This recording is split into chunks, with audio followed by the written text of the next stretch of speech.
Halo, selamat datang. Nikmati ceritanya, jangan lupa subscribe dan nyalakan notifikasinya. James selalu bangga menjadi pria yang rasional, seseorang yang lebih memilih kepercayaan daripada hidup dalam kungkungan curiga. Ia percaya bahwa cinta dan saling menghormati adalah pilar dari sebuah pernikahan yang sehat.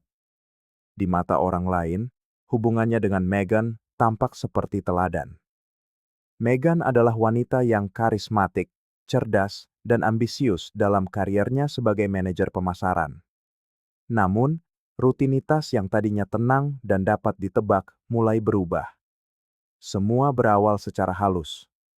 Meghan mulai bepergian lebih sering dari biasanya, selalu dengan alasan pekerjaan. Awalnya hanya pertemuan satu hari di kota-kota terdekat, lalu berkembang menjadi acara 2 atau 3 hari di tempat yang lebih jauh. James tidak keberatan.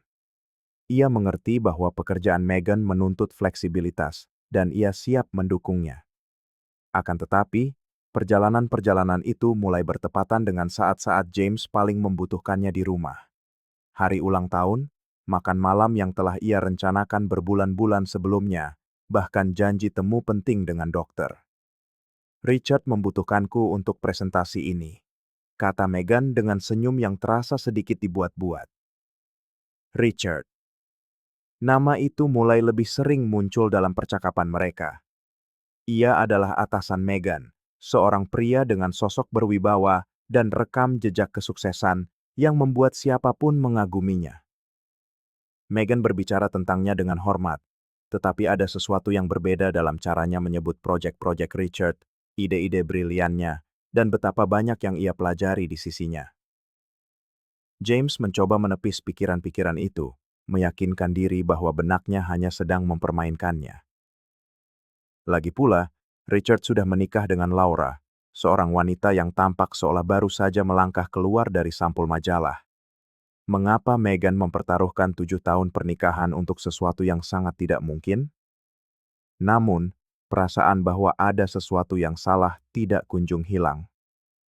Saat Meghan menerima pesan di ponselnya, ia akan tertawa kecil sendiri, lalu memberikan penjelasan yang samar. Tidak penting, hanya obrolan pekerjaan. Lalu ada soal koper. Dulu, ia selalu meminta bantuan James untuk berkemas, tetapi belakangan ini, ia lebih suka melakukannya sendiri, bahkan terkadang mengunci pintu kamar. James memperhatikan bahwa Meghan menjadi defensif setiap kali ia bertanya lebih jauh tentang perjalanannya. "Kau tidak percaya padaku?" tanya Meghan suatu malam, ketika James mempertanyakan mengapa ia membeli bikini baru jika tujuannya adalah konferensi di Denver di tengah musim dingin. Nada suaranya tegas, tetapi matanya menghindari tatapan James. James mundur, merasa bersalah karena tampak curiga. Bagaimanapun, Meghan selalu menjadi seorang profesional yang berdedikasi. Ia bukan tipe orang yang akan mengkhianati kepercayaannya. Namun keraguan itu terus membayangi seperti hantu. Ia mencoba mencari pengalihan, bermain golf dengan teman-teman atau menenggelamkan diri dalam tumpukan laporan di kantor, tetapi sekeras apapun ia mencoba, rasa tidak nyaman itu selalu kembali. Di malam hari, saat Meghan pergi, rumah terasa lebih besar dan lebih kosong dari seharusnya. Ia menghabiskan waktu berjam-jam menatap langit-langit, bertarung dengan pikiran yang menyiksanya. Bagaimana jika aku salah? Bagaimana jika aku benar? James tidak ingin menjadi tipe suami seperti itu, yang mengintip ponsel, mengikuti istrinya, atau melontarkan tuduhan tanpa bukti. Ia ingin percaya bahwa perjalanan-perjalanan itu memang seperti yang dikatakan Meghan, tetapi jauh di lubuk hatinya, sesuatu di dalam dirinya mulai retak. Pria yang selalu percaya itu mulai bertanya-tanya, apakah ada sesuatu yang ia lewatkan? Pada suatu Jumat malam yang dingin, James duduk di sofa, mencoba menyembunyikan rasa tidak nyaman yang telah menumpuk di dalam dirinya selama berminggu-minggu. Tadi siang, Meghan mengabarkan bahwa ia harus berangkat pada hari Sabtu untuk sebuah konferensi di Dallas. Kopernya sudah siap, dan kini ia sedang berada di kamar mandi. Suara gemericik air menggema di seluruh rumah, sementara James mencoba fokus pada acara televisi yang sama sekali tidak ia mengerti. Ponsel Meghan, yang tergeletak di meja samping tempat tidur, Bergetar sekali, lalu sekali lagi. James melirik, merasakan kegelisahan yang familiar itu semakin menjadi. Ia tidak ingin melanggar privasinya, tetapi sesuatu di dalam dirinya tidak bisa mengabaikannya. Ketika ponsel itu bergetar lagi, layarnya menyala sejenak, dan ia membaca notifikasi yang tertera. Richard, aku sudah dapat hotel terbaik di kota ini, Crystal Shores Resort. Jantung James berdebar kencang. Ia mencoba meyakinkan dirinya bahwa itu bisa jadi hal yang wajar, mungkin reservasi yang dibuat untuk Meghan dan rekan-rekan kerja lainnya. Namun, rasa penasaran dan keinginan untuk mengetahui kebenaran jauh lebih kuat. Ia berjalan ke meja, jari-jarinya gemetar saat mengambil ponsel Meghan. Dengan satu sentuhan ragu, ia membukanya. Pesan-pesan itu mengonfirmasi ketakutan terburuk James. Richard menulis, Crystal Shores sempurna untuk rencana kita. Aku sudah pesan suite dengan pemandangan laut. Tidak sabar bertemu denganmu di sana. Meghan membalas tak lama kemudian. Ini akan luar biasa, sayang. James mengira aku akan pergi ke konferensi. Dia tidak curiga sama sekali. James merasakan ada benjolan di tenggorokannya saat membaca kata-kata itu. Hotel itu bukan pusat konferensi. Itu adalah resor mewah di tepi pantai yang terkenal sebagai tempat liburan romantis. Ia tidak butuh bukti lebih lanjut. Ini adalah pengkhianatan yang nyata, tanpa ruang untuk kesalahpahaman. Dengan amarah yang tertahan dan pikiran yang berkecamuk, James mencatat nama hotel itu di ponselnya sendiri, mencoba memproses apa yang akan ia lakukan selanjutnya. Ia tidak ingin meledak saat itu juga, tidak saat Meghan masih bersantai di kamar mandi. Ia tahu, ia harus melihatnya dengan mata kepala sendiri. Jika Meghan rela berbohong di hadapannya, ia ingin tahu sejauh mana kebohongan ini akan berjalan. Saat ia meletakkan kembali ponsel itu di tempatnya, Meghan keluar dari kamar mandi, mengeringkan rambutnya dengan handuk sambil bersenandung pelan. Melihat James di sofa, ia tersenyum santai. Kau akan baik-baik saja kan selama aku pergi? James mendongak, menyembunyikan badai emosi yang melandanya. Tentu, selamat menikmati konferensimu, katanya, berusaha keras menjaga suaranya agar tetap stabil. Saat Meghan bergerak di sekitar kamar, mengambil beberapa barang terakhir untuk kopernya, James hanya mengawasinya.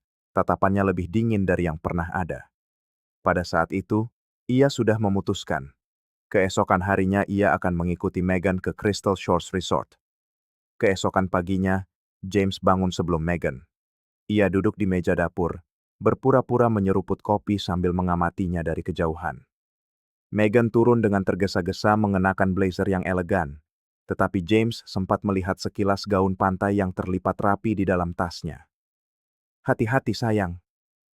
Aku mencintaimu, katanya cepat, mengecap pipi James sebelum pergi. James nyaris tidak merespons, rasa pahit dari kebohongan Meghan membakar tenggorokannya. Ia menunggu beberapa menit untuk menghindari kecurigaan, lalu menyambar kunci mobilnya dan mulai mengikuti. Perjalanan itu sunyi, nyaris surreal. Meghan mengemudi dengan percaya diri, mengambil jalan-jalan kecil yang tidak mengarah ke Dallas, seperti yang ia katakan. James menjaga jarak, memastikan Meghan tidak menyadarinya.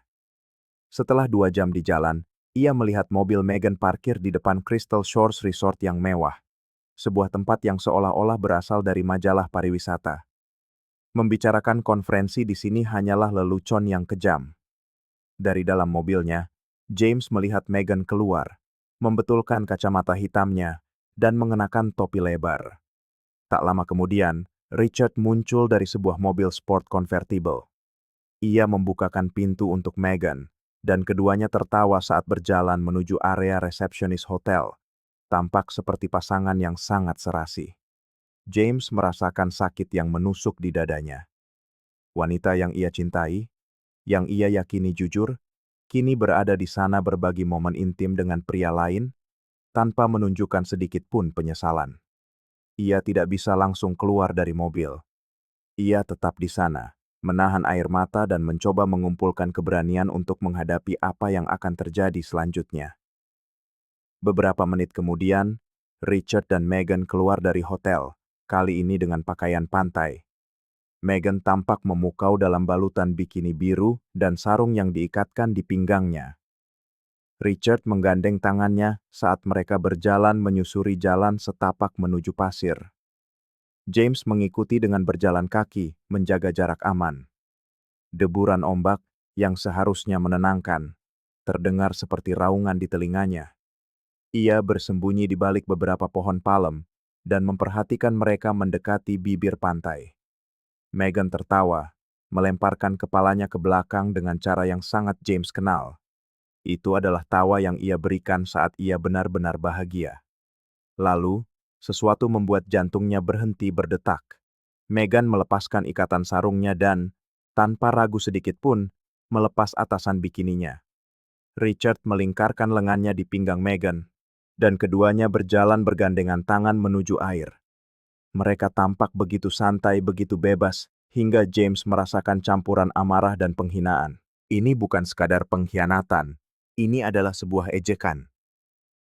James melangkah keluar dari tempat persembunyiannya, tak mampu lagi menahan badai di dalam dirinya. "Jadi begini caramu bekerja, Megan?" Suaranya memecah keheningan, keras dan jelas. Keduanya berhenti seketika. Megan berbalik, terkejut dan malu, mencoba menutupi dadanya dengan tangan. Richard tetap diam, seolah mencoba menilai situasi. "James, aku bisa jelaskan." Megan memulai, tetapi James mengangkat tangannya untuk menghentikannya. "Jelaskan? Kau pikir ada yang perlu dijelaskan di sini? Kau telah membohongiku. Kau menghancurkan segalanya." Suaranya tegas, tetapi penuh dengan rasa sakit. Ia menatap Richard, yang tampak tidak nyaman. "Dan kau? Bagaimana perasaanmu melakukan ini pada istrimu? Kau sama menyedihkannya dengan dia." Tanpa menunggu jawaban, James berbalik dan berjalan kembali ke mobilnya, meninggalkan Megan dan Richard sendirian di atas pasir. Ia tahu tidak ada lagi yang perlu dikatakan. Gambaran yang baru saja ia saksikan akan terpatri selamanya di benaknya, tetapi saat ini, ia memutuskan tidak akan membiarkan pengkhianatan itu menentukan sisa hidupnya. James kembali ke jalan menuju rumah, meninggalkan Megan dan Richard di pantai. Bayangan Megan berjalan tanpa atasan sambil bergandengan tangan dengan pria lain terpatri di benaknya seperti mimpi buruk yang tidak bisa ia hindari. Rasa sakit dan amarah bergulat di dadanya, tetapi ia tetap fokus pada jalan, mengemudi secara mekanis. Setiap kilometer yang ia tempuh membawa campuran kelegaan karena menjauh dari pemandangan itu dan keputusasaan saat menyadari hidupnya tidak akan pernah sama lagi. Setibanya di rumah, ia masuk tanpa menyalakan lampu. Kegelapan sepertinya lebih sesuai dengan suasana hatinya. Ia duduk di ruang tamu, siku di atas lutut, wajah di telapak tangannya. Keheningan di sekelilingnya terasa menekan, tetapi ia tahu ia harus menghadapinya. Ia memutuskan untuk tidak mencoba tidur. Tidak akan ada istirahat untuk rasa sakit yang ia rasakan. Beberapa jam kemudian, ia mendengar suara kunci Megan yang familiar di pintu. Ia mendongak saat Megan masuk perlahan. Tampak jelas terguncang. Matanya merah dan bengkak, wajahnya pucat pasi dan berlinang air mata. Begitu melihatnya, tangisnya semakin menjadi, terisak-isak saat menutup pintu di belakangnya. "James," mulainya, suaranya pecah. "Tolong, dengarkan aku. Aku tahu aku telah berbuat salah. Aku tahu apa yang kulakukan tidak bisa dimaafkan. Tapi tolong biarkan aku menjelaskan." James menatapnya. Matanya terpaku pada wajah Megan, tetapi ekspresinya tidak menunjukkan apa-apa selain kelelahan dan rasa dingin. "Jelaskan. Megan, aku melihat semuanya. Menurutmu apa yang perlu dijelaskan?" "Aku melihatmu dan Richard. Aku melihat bagaimana kau memperlakukanku seperti orang bodoh, berbohong tanpa penyesalan. Tidak ada yang bisa kau katakan untuk menghapus itu." Megan bergerak mendekat. Air mata membasahi wajahnya. Ia berlutut di depan James. Tangannya gemetar saat mencoba meraih tangan suaminya. "James, aku membuat kesalahan terburuk dalam hidupku. Aku tidak tahu apa yang kupikirkan. Aku mencintaimu. Aku tidak pernah bermaksud menyakitimu." James menarik tangannya, menolak untuk luluh. Cinta? Ulangnya. Kau menyebut itu cinta? Cinta adalah mengkhianati seseorang, berbohong terang-terangan, dan baru meminta maaf karena ketahuan? Megan, jika kau benar-benar mencintaiku, ini tidak akan pernah terjadi. Megan terisak lebih keras. Suaranya nyaris tak terdengar. Aku bingung, James. Aku membiarkan diriku terbawa suasana, tapi aku tidak ingin kehilanganmu. Tolong, beri aku kesempatan. Aku akan melakukan apa saja untuk memperbaikinya. James bangkit dan berjalan ke jendela. Ia memandang keluar. Wajahnya masih tanpa emosi saat ia berbicara. Megan, aku mendedikasikan 7 tahun hidupku untukmu. 7 tahun kepercayaan, dukungan, dan cinta. Kau membuang semua itu demi sebuah kesenangan sesaat, untuk sesuatu yang tidak berharga. Aku bukan pilihan kedua bagi siapapun. Aku tidak akan menjadi orang yang kau datangi saat hubunganmu dengan Richard tidak berhasil. Megan mencoba mendekatinya lagi, tetapi James mengangkat tangannya untuk menghentikannya. Aku ingin kita bercerai, Megan. Tidak ada lagi yang tersisa di antara kita. Apa yang kau lakukan tidak bisa dimaafkan. Megan kembali jatuh berlutut, diliputi oleh isak tangisnya sendiri, tetapi James tidak lagi menatapnya. Ia naik ke lantai atas dalam diam, meninggalkan Megan sendirian di ruang tamu, tenggelam dalam penyesalan dan rasa sakit yang ia ciptakan sendiri. Setelah perceraian, Megan mendapati dirinya terperangkap dalam pusaran emosi.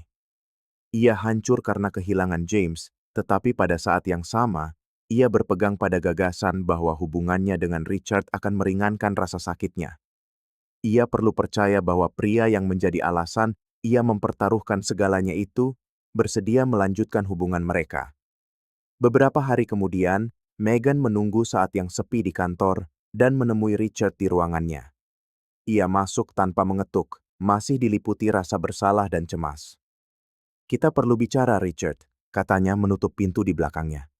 Richard meliriknya, terganggu oleh tumpukan kertas di mejanya, lalu memberi isyarat agar Megan berbicara. Megan menarik napas dalam-dalam, mencoba terdengar percaya diri. Aku sudah bercerai dengan James. Aku melakukannya karena aku percaya pada hubungan kita, tapi kau juga harus melakukan hal yang sama.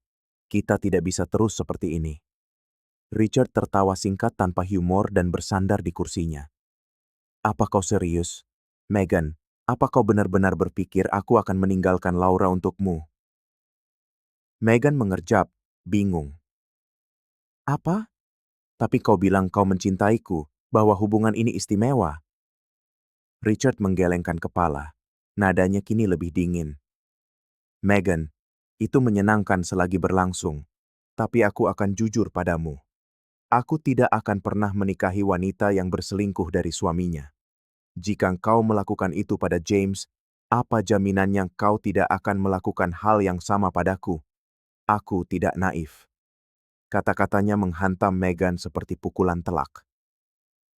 Maksudmu, ini tidak berarti apa-apa. Richard mengangkat bahu, mengambil sebuah dokumen. Ini berarti sesuatu, tapi tidak cukup untuk menghancurkan hidupku. Dan ngomong-ngomong, kita tidak bisa terus bekerja bersama. Sebaiknya kau mampir ke bagian HRD besok. Ini menyenangkan, tapi sekarang sudah berakhir. Semoga hidupmu baik-baik saja. Megan berdiri di sana, tertegun, mencoba memproses apa yang baru saja ia dengar. Tetapi Richard sudah mengalihkan perhatiannya kembali ke pekerjaannya, memperjelas bahwa percakapan mereka telah selesai. Beberapa bulan kemudian, tanpa pekerjaan, tanpa suami, dan tanpa prospek, hidup Megan benar-benar hancur berantakan. Teman-teman menjauh, tagihan menumpuk, dan untuk pertama kalinya, ia tahu apa artinya benar-benar sendirian. Kenangan tentang James kembali dengan kekuatan penuh. James baik, setia, dan di atas segalanya, orang yang selalu ada untuknya di masa-masa sulit. Kini dengan penyesalan yang mendalam, Megan memberanikan diri untuk mencari James. Ia tahu mungkin James tidak ingin bertemu dengannya, tetapi ia harus mencoba. Suatu sore, ia muncul di rumah James dengan ragu-ragu, Hatinya berdebar kencang saat mengetuk pintu. James membukanya dan menatap Megan dengan campuran keterkejutan dan kewaspadaan. "Megan, apa yang kau lakukan di sini?" Megan mulai menangis, air mata mengalir di pipinya. "James, aku membuat kesalahan terbesar dalam hidupku. Aku menghancurkan semua yang berarti. Tidak ada satu hari pun yang berlalu tanpa aku menyesalinya. Tolong, beri aku kesempatan. Aku tahu aku tidak pantas mendapatkannya, tapi aku akan melakukan apapun untuk memperbaiki semuanya." James mendengarkan dalam diam, lengan bersedekap, tatapannya tak goyah. Ketika Megan selesai, ia menghela napas, dengan hati-hati memilih kata-katanya. "Megan, aku tidak menyimpan dendam. Apa yang terjadi memang menyakitkan, tapi aku sudah melanjutkan hidup. Tidak ada lagi yang tersisa di antara kita, dan kurasa tidak akan pernah bisa ada lagi." Megan terisak, rasa sakit tergambar jelas di wajahnya. "Tolong James, aku tahu aku bisa berubah. Aku bisa menjadi lebih baik." James menggelengkan kepalanya dengan lembut. "Aku doakan yang terbaik untukmu, Megan.